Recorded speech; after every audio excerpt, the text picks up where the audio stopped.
ಆತ್ಮೀಯ ವೀಕ್ಷಕರೇ, ನಾನು ಲಿಂಗರಾಜ್ ಧಾರವಾಡ ಜನಕನ್ನಡ ವಾಹಿನಿಗೆ ಸ್ವಾಗತ. ಇಂದು ಕಲ್ಯಾಣದ ಬಂದವರ ಓಣಿ ಮತ್ತು ಅಕ್ಕಮಹಾದೇವಿಯವರ ಗವಿಗಳ ಬಗ್ಗೆ ಮಾಹಿತಿ ಪಡೆಯೋಣ.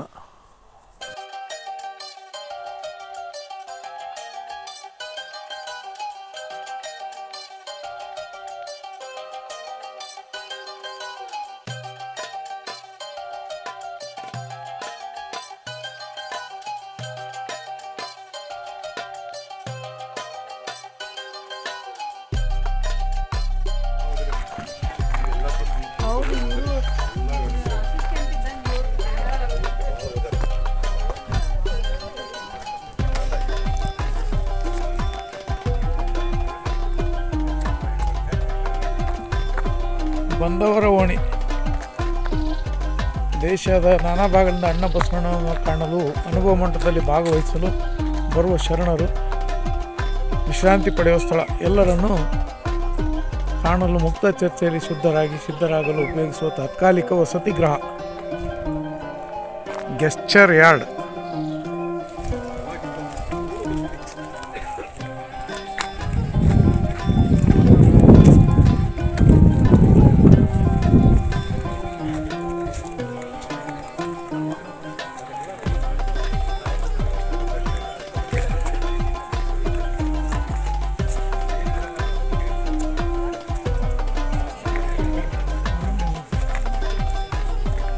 ಹೇಗಿದಂತೆ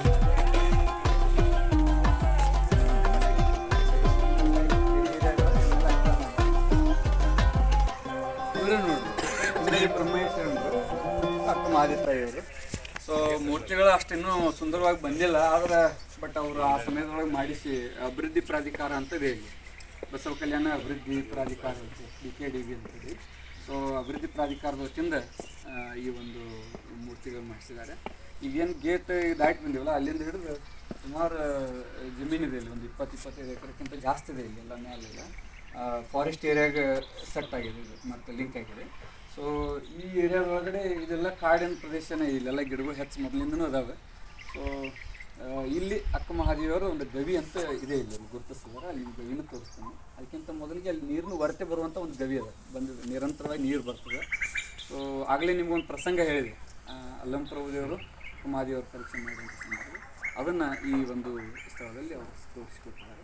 ಇದೇ ನೀರಿನಲ್ಲಿ ಇಲ್ಲಿ ಸ್ನಾನ ಮಾಡ್ತಾರೆ. ಹೋಣಿ ಅಂದರೆ ಅದು ಹೆಸರು ಹೇಳುವಂತೆ ಕಲ್ಯಾಣದ ಹಬ್ಬ ಆಗಿದೆ. 12ನೇ ಶತಮಾನದಲ್ಲಿ ನಾಡಿನಾದ್ಯಂತ ಎಲ್ಲ ಶರಣರು ಬಂದ್ರಲ್ಲ, ಆ ಶರಣರು ಇಲ್ಲಿನ ಪೂಜೆ ವಿಶ್ರಾಂತಿ ಮಾಡಿ ಮುಂದೆ ಮಹಾಮನೆ ಅನುಭವ ಮಂಟಪಕ್ಕೆ ಹೋಗ್ತಾ ಇದ್ರು. ಮತ್ತೆ ಅಕ್ಕಮಹಾದೇವಿ ತಾಯಿಯವರೇನು ಕೌಶಿಕ ಮಹಾರಾಜ ಆ ಒಂದು ಬಂಧನದಿಂದ ಬಿಡುಗಡೆ ಆಗಿ ಆ ಒಂದು ಬಂಧು ಬಳಗ ಎಲ್ಲ ತೊರೆದು ಕಲ್ಯಾಣಕ್ಕೆ ಹೋಗಬೇಕು, ಶರಣರು ಸಂಘದಲ್ಲಿದ್ದು ಅಲ್ಲಿ ಒಂದು ನನ್ನ ಸಾಧನೆ ಪರಿಪೂರ್ಣ ಮಾಡ್ಕೋಬೇಕು, ಅಪ್ಪ ಬಸವೇಶ್ವರ ದರ್ಶನ ಮಾಡಬೇಕು ಅಂತ ಬರ್ತಾರಲ್ಲ. ಪ್ರಥಮ ಬಂದಿದ್ದು ಇದು, ಅಲ್ಲೇನು ನೀರು ಬರ್ತದಲ್ಲ ಅದು ಅಕ್ಕ ಸ್ನಾನ ಮಾಡಿ ಜಲ ಅಂತಾರೆ, ಅಕ್ಕ ಲಿಂಗಕ್ಕೆ ಮಜ್ಜನ ಜಲ ಅಂತ ಹೇಳ್ತಾರೆ. ಅಲ್ಲಿಗೆ ಅಕ್ಕಮಹಾದೇವಿ ತಾಯಿಯವರು ಬಂದು ಅಲ್ಲಿ ಪೂಜೆ ಕುಂತಿರ್ತಾರೆ. ಅಲ್ಲಮ್ಮ ಪ್ರಭುದೇವರು ಅಪ್ಪಣೆಯಂತೆ ಕಿನ್ನಿರಿ ಬ್ರಹ್ಮಯ್ಯ ಯುವಕ ತರುಣ ಶರಣರು ಅಕ್ಕನ ಆ ಒಂದು ಪಾವಿತ್ರತೆ ವೈರಾಗ್ಯದ ನಿಲುವನ್ನು ಆ ಒಂದು ಅಲ್ಲಿ ಪರೀಕ್ಷೆ ಮಾಡಿ ಆ ಒಂದು ಅಪೂರ್ವ ವೈರಾಗ್ಯದ ನಿಲುವಿಗೆ ಶರಣು ಆಗಿ ಅಕ್ಕಮಹಾದೇವಿ ತಾಯಿಯವರಿಗೆ ಇಲ್ಲಿಂದ ಸ್ವಾಗತ ಮಾಡಿಕೊಂಡು ಅನುಭವ ಮಂಟಪಕ್ಕೆ ಕರ್ಕೊಂಡು ಹೋಗ್ತಾ ಇರ್ತೀವಿ. ಈ ಜಾಗದ ಇತಿಹಾಸ ಮತ್ತು ಅಪ್ಪಾಜಿಯವ್ರ ಅನುಭವ ಹೇಳ್ಬೇಕು ಅಂತಂದ್ರು ಯಾವಾಗಲೂ ಹೇಳ್ತಿರ್ತಾರೆ ಅವರು, ನಾವು ಹೇಳ್ತಾ ಇರ್ತೀವಿ. ಹಾವಿನ ಸಂಗವೇ ಲೇಸು ಕಂಡಯ್ಯ, ಹಾವಿನ ಹಲ್ಲ ಕಳೆದು ಹಾವನಾಡಿಸಬಲ್ಲಡೆ, ತಾಯಿ ರಕ್ಕಸಿಯಾದಂತೆ ಕಾಯ ವಿಕಾರವು, ತಾಯಿ ರಕ್ಕಸಿಯಾದಂತೆ ಕಾಯ ವಿಕಾರವು, ಚನ್ನಮಲ್ಲಿಕಾರ್ಜುನ ನೀನೊಲಿದವರು, ಚನ್ನಮಲ್ಲಿಕಾರ್ಜುನ ನೀನೊಲಿದವರು, ಕಾಯಗೊಂಡಿದ್ದರೆನಬೇಡ, ಕಾಯಗೊಂಡಿದ್ದರೆನಬೇಡ, ಹಾವಿನ ಹಲ್ಲ ಕಳೆದು ಹಾವನಾಡಿಸಬಲ್ಲಡೆ. ಬೀಜ ರೂಪದಲ್ಲಿರ್ತಕ್ಕಂತ ವಚನಗಳು ಸಿಕ್ಕು. ಅದನ್ನ 40-50 ವರ್ಷದ ತಪಸ್ಸನ್ನು ಮಾಡಿ ಪವ್ವಾಳ ಕಟ್ಟಿಯವರು ನಮಗೆ ಕ್ರೋಢೀಕರಣ ಮಾಡಿಕೊಟ್ರು. ಒಂದು ಸಂಸ್ಥೆ, ಒಂದು ಜಗದ್ಗುರುನು ಕೂಡ ಮಾಡ್ಲಿಕ್ಕೆ ಸಾಧ್ಯ ಇಲ್ಲದೇ ಇರುವಂತ ಕಾರ್ಯವನ್ನು ಪವ್ವಾಳ ಕಟ್ಟಿಯವರು ಮಾಡಿದ್ರು. ನೀವೆಲ್ಲ ಕೇಳಿದ್ರೆ ಅದ್ರ ಬಗ್ಗೆ. ಸೊ ಅಂತ ಕೂಡಿಟ್ಟ ಆ ಕಾಲಗಳನ್ನ, ವಚನ ಸಾಹಿತ್ಯದ ತತ್ವದ ಕಾಲಗಳನ್ನ ತಲೆ ಮೇಲೆ ಹೊತ್ತು ಹಳ್ಳಿಗೆ ಏಕರಾತ್ರಿ ಪಟ್ಟಣಕ್ಕೆ ಪಂಚರಾತ್ರಿ ಅಂತೆ ಈ ನಾಟೊಳಗೆ ಸಾಕಷ್ಟು ಜನ ಸಹೃದಯ ಜಂಗಮರು ಮಾಡಿದ್ರು ಕೂಡ ಅದ್ರೊಳಗ ಮೇಲ್ಪಂಕ್ತಿಯೊಳಗೆ ಬರುವಂತ ಒಬ್ಬ ಶರಣ ಯಾರಂದ್ರೆ ಲಿಂಗಾನಂದ ಅಪ್ಪಗಳು. ನಾವ್ ನೆನೆಸ್ಬೇಕು. ನೀವೆಲ್ಲ ನೋಡಿದಿರಿ, ಅವ್ರು ನಾವು ನೋಡಿಲ್ಲ, ಬಟ್ ಅವ್ರ ಬಗ್ಗೆ ನಾ ಕೇಳಿದೀನಿ, ಅವ್ರ ಪ್ರವಚನ ಕೇಳಿದೀನಿ. ಸೊ ಅಂತ ಇನ್ನು ಮುಂದೆ ಹೋಗಿ ಮುಂದಲ್ಲಿ ಅಲ್ಲಿ ಲೆಫ್ಟ್ ಸೈಡ್. ಸೊ ಅಂತ ಲಿಂಗಾನಂದ ಅಪ್ಪ ಅವರು ತಲೆ ಮೇಲೆ ಇಟ್ಕೊಂಡು ಹಳ್ಳಿಗೆ ಏಕರಾತ್ರಿ ಪಟ್ಟಣಕ್ಕೆ ಪಂಚರಾತ್ರಿ ಅಂತೆ ತಿಂಗಳು 2 ತಿಂಗಳು 3 ತಿಂಗಳು ಪ್ರವಚನ ಮಾಡ್ತಾರೆ. ಇಲ್ಲೇ ಒಳಗೆ. ಸೊ ಈ ರೀತಿಯಾಗಿ ಅಲ್ಲಿಂದ ಪ್ರಾರಂಭ ಆಗ್ಯದ ಅಂತ ತಿಳ್ಕೊಬೇಕು ನೀವು.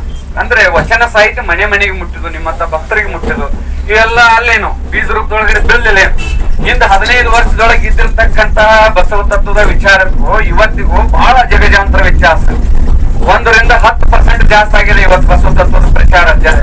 ಈ ನಾಡಿನೊಳಗಿರ್ತಕ್ಕಂಥ ಬಸವಣ್ಣ ದೇಶಕ್ಕೆ ಪರಿಚಯ ಆದ. ಒಬ್ಬ ಪ್ರಧಾನಿ ಬಾಯಿಯೊಳಗೆ ಬಸವಣ್ಣವ್ರು ಬಂದ್ರು, ಅನುಭವ ಮಂಟಪ ಬಂತು. ಅಷ್ಟೇ ಅಲ್ಲ, ಈ ದೇಶವನ್ನು ದಾಟಿ ಇಂಗ್ಲೆಂಡ್ ಹೋದ ಜಗತ್ತೇ ಒಪ್ಪುವಂಥದ್ದು. ಇವತ್ತು ಒಂದು ಭಾಷೆ, ಕನ್ನಡದಲ್ಲಿ ಇರ್ತಕ್ಕಂಥ ವಚನಗಳು 26-27 ಭಾಷೆ ಒಳಗೆ ಟ್ರಾನ್ಸ್ಲೇಟ್ ಆದವು. ಸಾಮಾನ್ಯ ವಿಷಯ. ಡೆಡ್ ಎಂಡ್ ಮಟ್ಟ ಹೋಗ್ರಿ. ಸೊ ಅಂತಹ ಇವೆಲ್ಲವೂ ಬೆಳವಣಿಗೆ ನೋಡಿದಾಗ ಬಸವ ನಾಣ್ಯವು ಹುಟ್ಟಿ ಬಸವ ಪೀಠವು ಎದ್ದು ಬಸವ ನಾಣ್ಯವು ಹುಟ್ಟಿ ಬಸವನ ಮುದ್ರೆ ಮೆರೆದಾವು ದರೆಯ ಬಗ್ಗೆ ವಶವಾಗದಿರುವುದೇ ಸರ್ವತಿ. ಇದು ಕಾಲಜ್ಞಾನನೇ. ಸೊ ಹಂಗಾಗಿ ಎಲ್ಲ ಕಾಲಜ್ಞಾನವನ್ನು ಸರಿಯಾಗಿ ಅದನ್ನು ಗ್ರಹಣ ಮಾಡಿದಾಗ ಶರಣರು ಬಂದಿದ್ದಾರೆ, ಬರ್ತಾನೆ ಅಂತಂದಿದ್ದಾರೆ, ಬಂದಿದ್ದಾರೆ. ನಿಮ್ಮ ಹೃದಯದಲ್ಲಿ ಅವರು ಇದ್ದಾರೆ. ಅವ್ರನ್ನ ಸರಿಯಾಗಿ ನೀವು ಗ್ರೋತ್ ಮಾಡ್ಬೇಕು. ಇಷ್ಟ ಬೀಜ ಇರ್ತದ, ಅದಕ್ಕೆ